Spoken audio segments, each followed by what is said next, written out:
We needed a day to dry out, as I mentioned at the top of the hour. We had the wettest July on record at Kenner and far less rainfall today and mostly dry expected tomorrow and Friday. And again, we'll kind of need this and not nearly as much rain in the extended forecast. Few isolated showers had been showing up on radar, and one such shower moved across the city earlier, although it kind of weakened as it moved up toward City Park. And it looks like most of the rain is going to be done for the rest of the day. Then look at our rainfall totals. Again, not a whole lot, only a less than 1/10 of an inch of rain at the airport, and most other locations came in just below that. Had a few isolated downpours, but not nearly as much, and a bit more sunshine. I don't think too many folks are going to be complaining about the hotter conditions, and that is going to definitely be the case the next couple of days with fewer showers. And again, we don't need any additional rainfall, but what that rain did was kind of increase the dew points, and our dew point is 78, and with a temperature of 91, it feels like 106 degrees. But again, at least it's a bit drier, and that's going to be a trend coming up. We're in the 70s, actually, where we have a little bit more cloud cover up in Macomb, 80s and low 90s, and today's high was 91 degrees. Again, we're currently at 91, but we also set our high at 1046. Had some late morning showers, so temperatures came down and then are starting to rise again with more sunshine, and we are going to see a lot more sun over the next couple of days. Here's kind of the reason for the drier weather. This also relates to what we're watching in the tropics, so we'll kind of tie those two things.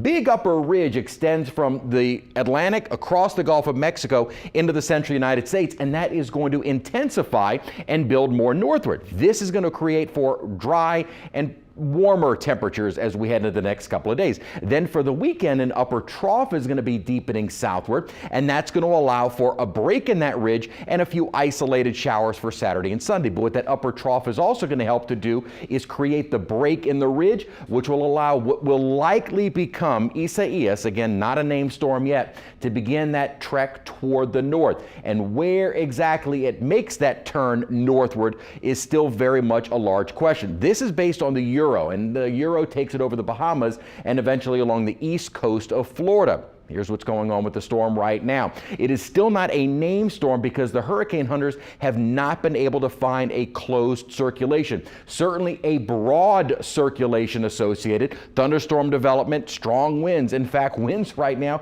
are at 45 miles an hour. But what is lacking is that westerly wind on the southern side of the storm. We have the easterly winds on the north and just not quite wrapping around the center. So until that happens, it is still not a named storm. And what's very interesting is this is the 6th advisory on what is still technically not a named storm. Potential Tropical Cyclone 9. Again, we had talked about the fact that when it's given this name, it allows for the the Hurricane Center to begin issuing watches and warnings. And usually that's in anticipation of a name that's going to be given very, very shortly. But that really has not been the case.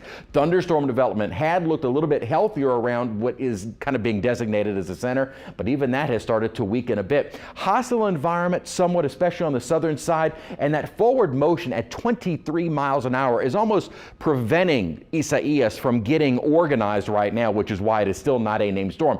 And in fact, the storm center does take it over the island of Hispaniola, which is very mountainous, so that will likely continue to weaken or disrupt the circulation. And the official forecast from the Hurricane Center does have it as a weaker storm once it gets back out over open water. Notice kind of missing Cuba, but what's something that has been very interesting is that it has shifted considerably. At one time, that center line, and this is why I like using the center line, because it kind of gives you an idea of the thinking from the Hurricane Center. They had been bringing it into the Gulf of Mexico. Well, that center line has shifted considerably more to the east, as a lot of the other computer models are doing the same thing. The Euro, which had been consistently putting it in the eastern Gulf of Mexico, has also kind of come along in line with the GFS and keeping it along the east coast of Florida, or possibly even farther east from that. Still a lot of questions, but the risks to Louisiana look very, very slim.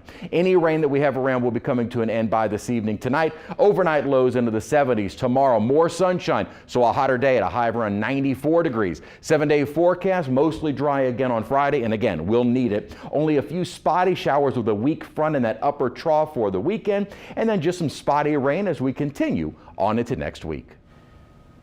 Sean